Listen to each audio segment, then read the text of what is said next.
Hello everyone, ইচ্ছে খুশি ব্লগে স্বাগত। আজ আমি বারাসাত এসেছি। আমার বন্ধুর বাড়িতে অন্নপূর্ণা পুজো, তাই আমি এসেছি। প্রত্যেক বছরের ন্যায় এই বছরও ওরা পুজোর আয়োজন করেছিল মা অন্নপূর্ণার। আর চলুন আমার সাথে আমার বন্ধুর বাড়িতে চলুন।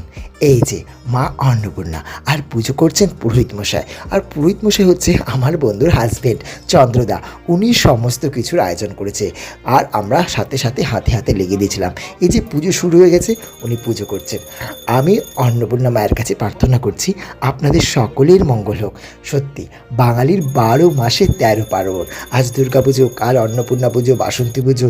আর এই যে আমার বান্ধবী রায় সমস্ত ভোগ রান্না করছে। ও একাই এই সমস্ত ভোগই একাই রান্না করেছে। আমার তো বেশ ভালো লাগছে। সত্যি মা অন্নপূর্ণা কী অপরূপ তোমার। আর এই যে কুমারী পুজো শুরু হয়ে গেছে, কুমারী পুজো দুর্গা পুজো তো হয়, আর অন্নপূর্ণা পুজো তো হয়। মায়ের তো আরেক রূপ। আপনাদের কেমন লাগছে অবশ্যই জানাবেন আমাকে। আর গরমটাও সেদিন খুব ছিল, প্রায় 40 ডিগ্রি সেন্টিগ্রেড তাপমাত্রা ছিল। তার মধ্যেও কিন্তু চন্দ্রদা একটুও পুজো থামাননি, খুব সুন্দরভাবে পুজো করে যাচ্ছেন। আর এই যে কত রকমের ভোগ এসে গেছে, প্রদীপ জ্বলছে, সত্যি কি ভালো লাগছে না।